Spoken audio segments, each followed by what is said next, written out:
सपा मुखिया अखिलेश यादव व शिवपाल यादव ने संयुक्त प्रेस वार्ता की।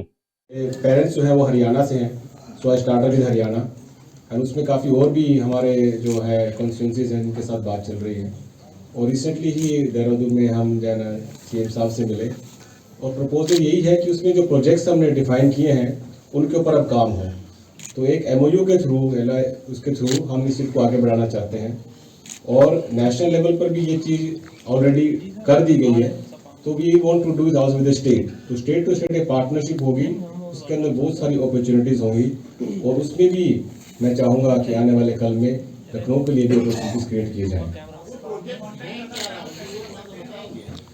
प्रोजेक्ट्स अभी जैसे बताया है अखिलेश जी ने कि वो चीज़ें हैं जो जहाँ दुखद होता है, जहाँ पीड़ होती है, उस पर अगर मरहम लगा दिया जाए तो एक चैन मिलता है। तो चैन देने वाली बात है। तो वही बात बता रहा हूँ कि जो चीज़ें हैं ये उसमें हमने प्रोजेक्ट डाले हैं, इम्पोर्टेंट हैं फॉर द यूथ। इनके लिए क्या अपॉर्चुनिटीज क्रिएट किए जाएगी।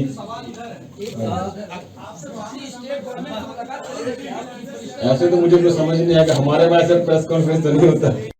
आप सब लोगों को बधाई भैया और नए साल के आगमन पर क्या कर रहे भैया। जो जर्मनी से हमारे बीच में मेहमान आए हुए हैं तो उनका भी हम स्वागत करते हैं।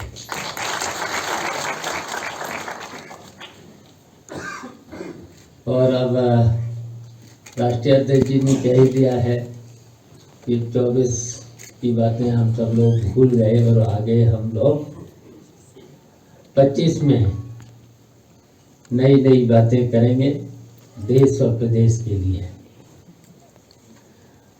और देश और प्रदेश में हम लोगों को, खासकर समाजवादियों को, ऐसा काम करना है कि हम लोग मिल कर के, और खासकर समाजवादियों से कहेंगे कि हम लोगों का केवल 2027 का मिशन है कि उत्तर प्रदेश में समाजवादी पार्टी की सरकार बनाने का और अखिलेश यादव फिर से मुख्यमंत्री बने। तभी जो कंपोज साहब ने हम लोगों को निमंत्रण दिया है तो निश्चित है हम लोग मिलकर के, जर्मनी और हम लोग उत्तर प्रदेश के लोग, समाजवादी पार्टी के लोग, हम लोग इस कामयाबी की ओर बढ़ें जिससे यहाँ के जो उपेक्षित लोग हैं, खासकर किसान हैं, गरीब हैं, शोषित हैं, पीड़ित हैं, उनका आगे चल कर के सही रास्ता मिल सके और हम लोग खुशहाली की ओर और देश की तरक्की पर पहुंचे। तो हम कंपोज जी का आज यहाँ पर स्वागत करते हैं और हम लोग इसी तरीके से मिलकर के अपने हिंदुस्तान को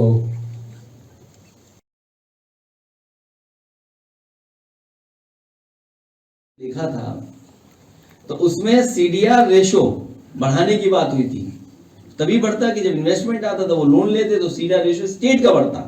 अब स्टेट का CDR रेशो नहीं बढ़ रहा है, CDR रेशो नहीं बढ़ रहा है स्टेट का। कह रहे हम डिस्ट्रिक्ट लेवल पे लोन दिलवाएंगे। जो हमारे एक साथी कह रहा था उधार, अब बताओ कितना हो गया उधार।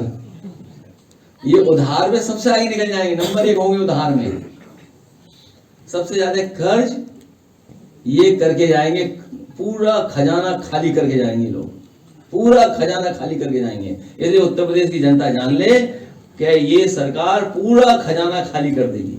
अखिलेश जी, बात पानी की टंकियां बनाई जा रही बिना सॉइल टेस्ट के और वो गिर रही है और नहीं हो रही उससे।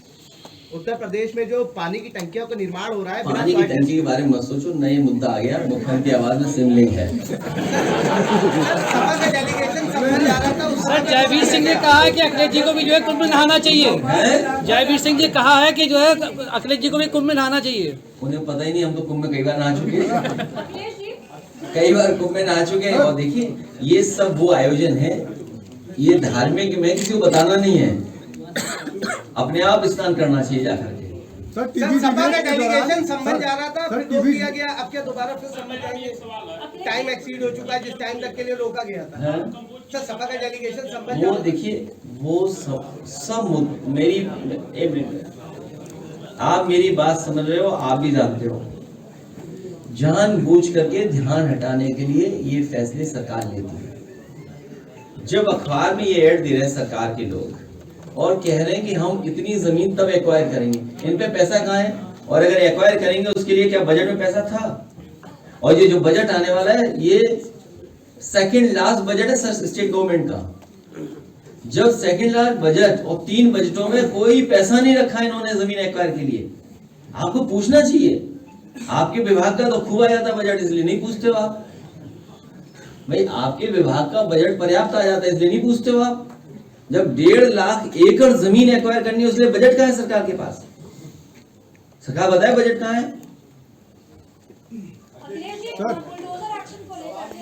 अरे अभी बड़ी बातें मत करो। और वो लोग सारे डॉक्यूमेंट्स लेकर के खड़े थे, इसको लेकर के जो है क्या विपक्ष कुछ हिलाओ नहीं करेगा? ये अनकॉन्स्टिट्यूशनल काम करती है सरकार जानबूझ करके, इसका विरोध करेंगे। सर प्रदेश सुरक्षित नहीं है, गवर्नर कह रही है कि प्रदेश सुरक्षित नहीं है। ये तो सही कहा उन्होंने, 100% सत्य कहा। जो हमारे पत्रकार साथी पूछ रहे हैं 100% सत्य वचन है उनका। और अगर आप जानना चाहते हो तो वो भी पढ़ देता हूँ, घटना आज की पढ़ देता हूँ मैं। बताओ कितनी समाजवादी सरकार में हाईवे बनना था, इनिशियल स्टेजेस चल रही थी, और भी रास्ते थे हैनोवर पहुंचने के, और भी रास्ते थे जाने के। लेकिन उस समय मैंने तय किया कि फ्रैंकफर्ट एयरपोर्ट से हम लोग ऑटोबान सड़क से ही जाएंगे। कम से कम जर्मनी की जो सबसे बेहतरीन सड़क है, किसी जमाने में बनी थी, वो आज भी सड़क वैसी की वैसी दिखती है या उसमें और बढ़कर के सुधार हुआ है। जो सबसे बड़ी लाइफलाइन या वो यूरोप की या जर्मनी की मानी जाती है और बहुत हिस्टोरिकल रोड है वो ऑटोबान। उस समय मैं खुद चल करके फ्रैंकफर्ट से हैनोवर पहुंचा था। उसी समय मन बनाया था कि अगर सड़क यहाँ पर इतनी अच्छी बन सकती है तो कम से कम इसके बराबर भी उत्तर प्रदेश में हम लोग सड़कें बनाने का काम करेंगे। और यहाँ पर जितने हमारे पत्रकार साथी बैठे हैं या जो हमारे समाजवादी साथी मुझे हॉल में दिखाई दे रहे हैं, इन सब ने महसूस किया होगा कि जब वो आगरा लखनऊ में चलते हैं तो इनको दुनिया की बेहतरीन सड़कों में वो सड़क दिखाई देती है, और देश की सबसे बेहतरीन सड़क आज भी है। और जिस समय उद्घाटन हुआ था, नेताजी का जन्मदिन था, हम लोगों ने सबने मिलकर के उस उद्घाटन के कार्यक्रम को सफल ही नहीं बनाया था, बल्कि देश के सबसे बेहतरीन हवाई जहाज जो थे सुखोई और मिराज, उनका टचडाउन उस हाईवे पे कराया था। वो समाजवादियों की सड़क थी और समाजवादियों ने ऐसी डिजाइन सड़क की कि बाद में जो प्रधानमंत्री जी जिस सड़क पर उतरे थे वो भी समाजवादियों की डिजाइन की सड़क थी। और जब मैं हैनोवर गया, वहां पर जो एग्जीबिशन थी उसमें शामिल हुआ, कार्यक्रम किया। एक बहुत फेमस वहां पर जू था, चिड़ियाघर, उसको भी मैं देख करके आया। और जब मैंने चिड़ियाघर देखा वहां पर तो मैं बहुत ही प्रभावित हुआ वहां पर। उसके बाद मैं लखनऊ के अधिकारियों को बुला करके, जो लखनऊ के चिड़ियाघर को देखते हैं, और उस विभाग के जितने भी संबंधित अधिकारी, उनको बुला करके मैंने कहा कि आप लोग भी यहाँ से सामान बांधिए, कुछ दिन हैनोवर देख करके आइए, वहाँ का जू देख करके आइए। वो अधिकारी जू देख करके आए थे। उसके बाद आपके लखनऊ के चिड़ियाघर को कुछ सुधारा था उन्होंने। जितना समाजवादियों ने सुधारा उतना ही सुधरा है, उसके बाद कोई सुधार उसमें अभी तक नहीं हुआ है। उसके बाद मुझे, क्योंकि मुगल म्यूजियम बनाना था, यूरोप के बहुत बेहतरीन आर्किटेक्ट डेविड चिपरफील्ड, वो बर्लिन में रहते थे, उनकी ऑफिस बर्लिन में थी। हमारे एक साथी से परिचय हुआ, हम लोग उनके पास गए और उनका प्रेजेंटेशन देखा।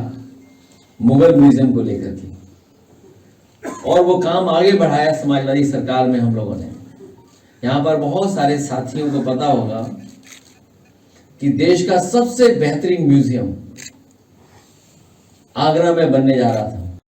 फीड गूगल करिए, इंस्टाग्राम में अकाउंट है, ऑन करो।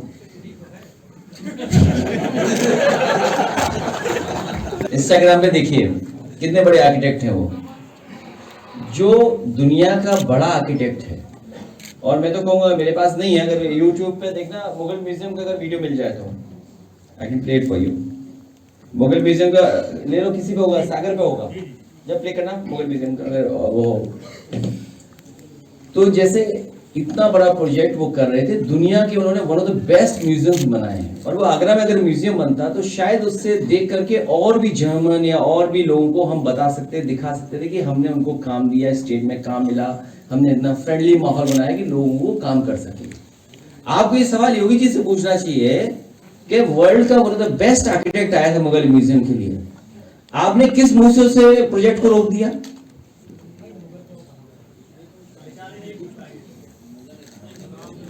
हम चेंज कर दिया। अरे हमने तो बुरा नहीं माना, हमने छत्रपति शिवाजी महाराज जी के नाम से किया, तो हमने कहा ठीक है, माँ जीजाबाई का जी का भी वहां पे एक प्रतिमा लग जाए, उनसे हमारा बहुत पुराना रिश्ता है, बहुत गहरा रिश्ता है, उनकी प्रतिमा क्यों नहीं लगेगी? तो इन्हें कोई काम बिगाड़ना हो, विकास की रेखा नहीं है, विनाशकारी रेखा है। जरा करीब से हाथ देख लेना उनका।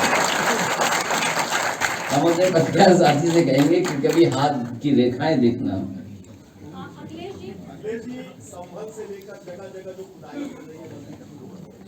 देखिए, ये इसलिए खुदाई हो रही है। हाँ, अरे पूछ।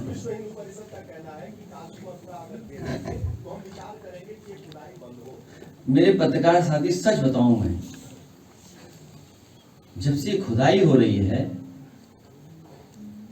मुझे कुछ याद आ रहा है।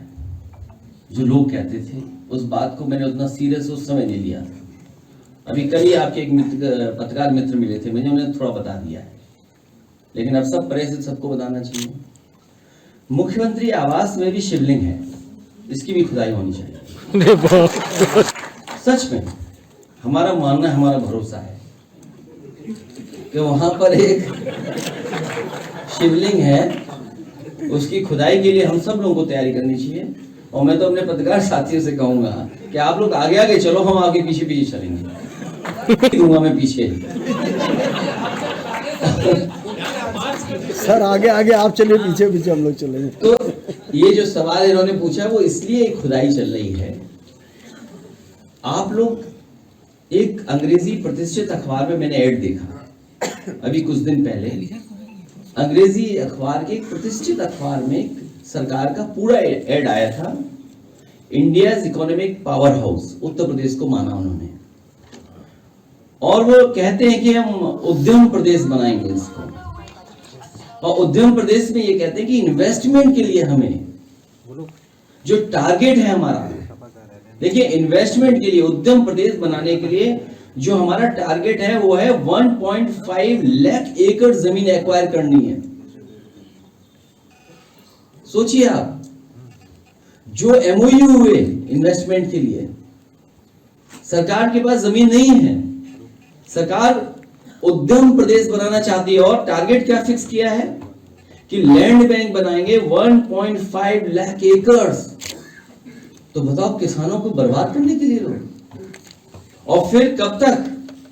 27 तक जमीन एक्वायर करेंगे। इसका मतलब ये हुआ कि बहुत समझदार अधिकारी है, वो जानता है कि काम ऐसे ही करते रहो, फाइल चलाते रहो, 27 में जब सरकार बदल जाएगी तब असली इन्वेस्टमेंट आएगा। ये लिखा है, ये पढ़िए आप, ये मैं कोई अपनी तरफ से नहीं कह रहा हूं, ये तो अखबार का ऐड है इनका। और फिर जो एमओयू किए थे अब उनसे नहीं हो रहा, सीडीआर रेशियो उनसे नहीं बढ़ने जा रहा बैंकिंग का, जो बड़े पूरा हो गया, जितना कुछ सिविल वर्क होना था पूरा हो गया। लेकिन जैसे ही सरकार गई, वो भी काम वैसे ही का वैसा अधूरा पड़ा हुआ है। मैं वहां पर एक बार गया था अचानक उस म्यूजियम को देखने, तो मैंने उनसे पूछा कि ये जो एसी नहीं लगे हैं, ये एसी कब लग जाएंगे? उसने कहा कि ये तो एसी खुले ही नहीं, इनकी वारंटी अपने आप खत्म हो गई है। तो वो जर्मनी के, और बाद में कुछ वर्षों के बाद, पिछले वर्ष 24 से पहले, डेविड चिपरफील्ड जो बहुत बड़े आर्किटेक्ट थे, यूरोप का सबसे बड़ा अवार्ड मिला था। इन बातों को मैं इसलिए बता रहा हूं कि जब बाहर हम लोग जाते हैं तो बहुत कुछ सीखने को मिलता है कि दुनिया कहां पहुंच गई है और हम कहां उलझे हुए हैं। हमें उम्मीद है आने वाले समय में उत्तर प्रदेश की जनता बदलाव लाने का काम करेगी और एक बार फिर हम लोग विकास के रास्ते पे, खुशहाली के रास्ते पर जाएंगे। हालांकि बहुत सी चीजों में हम लोग बहुत सुधार लिए हैं, अभी बहुत सुधार होने की जरूरत है। जर्मनी जैसा देश जहां पर अभी भी बैलेट से वोट पड़ रहा है और हर स्तर पे जो चुनाव होता है वो बैलेट पर होता है, कहीं ना कहीं भारत में भी वो भरोसा, वो ट्रस्ट हमें डेवलप करना पड़ेगा अपने वोटिंग सिस्टम और अपनी संस्थाओं के प्रति, जो अभी हम लोग खो रहे हैं भरोसा। हमें उम्मीद है कि राहुल कुमार कंबोज जी के आने के बाद हम लोग लगातार संपर्क में रहेंगे। और जब से आपने कहा है कि जर्मनी में आपको बुलाया जा रहा है, हम सब जा सकते हैं, मैं चेहरे पढ़ सकता हूं, बहुत लोग जाने के लिए तैयार हैं। मैं तो कोई वो ऐसा रास्ता ढूंढूंगा, कोई बस से जा सके हो तो सबको ले चलूंगा। कई देश घूमते हो क्योंकि काम नहीं है अभी हम लोगों का, हम सब लोग मिलकर के चले। लेकिन हाँ, ये बात सही है कि हम लोगों को जाना चाहिए, देखना चाहिए। जब कभी हम लोगों को मौका मिलेगा, पार्टी से छुट्टी लेकर के सच्चे पत्रकारों को भी ले चलेंगे। मैं आप सबका, पत्रकार साथियों का धन्यवाद देता हूं कि आप लोग यहाँ आए। और हमारे एक पत्रकार साथी ने कहा है कि हम लोगों को प्रेस से गुस्सा नहीं करना है, तो 24 जाते ही कोई गुस्सा नहीं होगा प्रेस से, क्योंकि आपके बारे में हम सब लोग जान गए हैं। इसमें गुस्सा करने से फायदा भी क्या है? नहीं, अब 24 के बाद आगे भविष्य में गुस्सा ही नहीं होंगे हम लोग। ये संकल्प हमारे नए वर्ष का है, क्योंकि बात खुल गई है 17 तारीख। और अगर चाचा कुछ कहना चाहेंगे तो चाचा भी कह सकते हैं।